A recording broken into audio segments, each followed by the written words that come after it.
I call on the representative of Pakistan.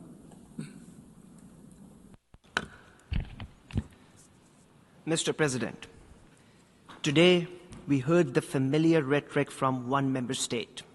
What was said was predictable, an attempt to malign Pakistan, relying on rhetoric and disinformation, yet as always, completely devoid of facts.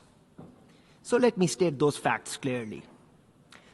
Mr. President, Pakistan has sacrificed over 90,000 lives in fighting terrorism. Its sacrifices are recognized globally.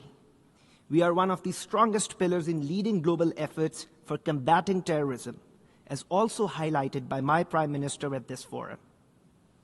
The malicious accusations about terrorism by this one country, unfortunately by our neighbor, are a deliberate attempt to repeat lies, and to keep doing that until they are accepted as the truth. But as we know, that is far from ground realities.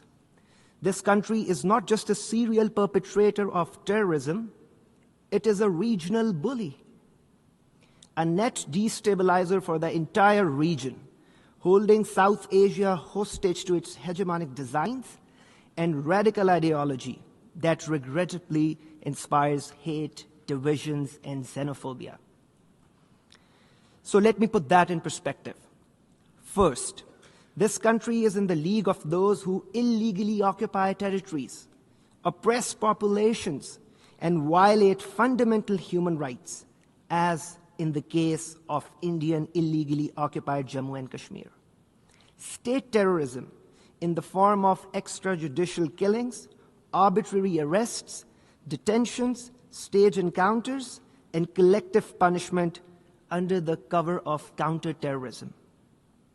Second, it is this country which runs a sinister cross-border terrorist web and clandestine networks through its proxies, both inside Pakistan and beyond.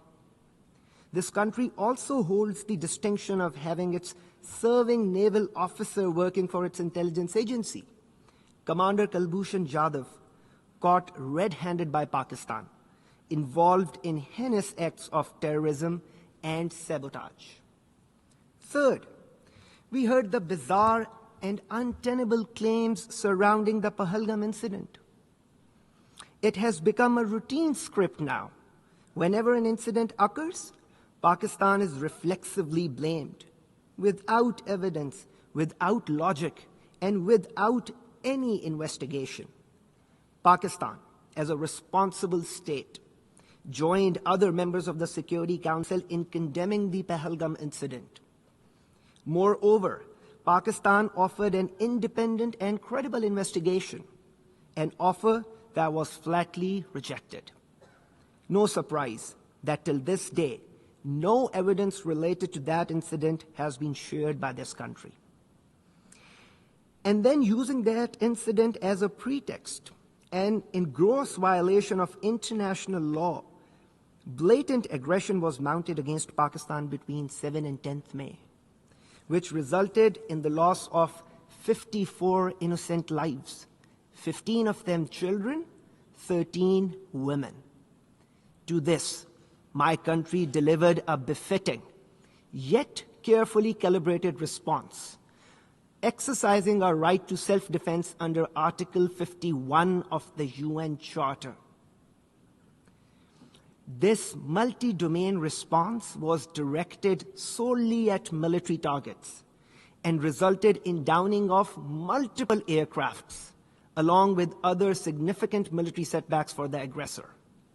Mr. President, this country's behavior sets a dangerous precedent for international legal order.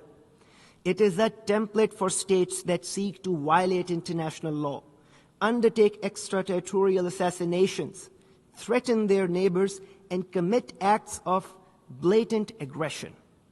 Such unlawful and reckless behavior must not be ignored by the international community. Pakistan remains committed to peace.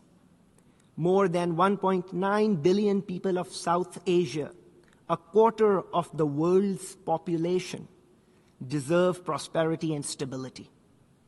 But these goals cannot be achieved through threats and intimidation. True progress requires sincerity, mutual respect, dialogue, and diplomacy. Principle Pakistan has upheld, and principles which India must finally choose to embrace if it truly seeks peace. I thank you.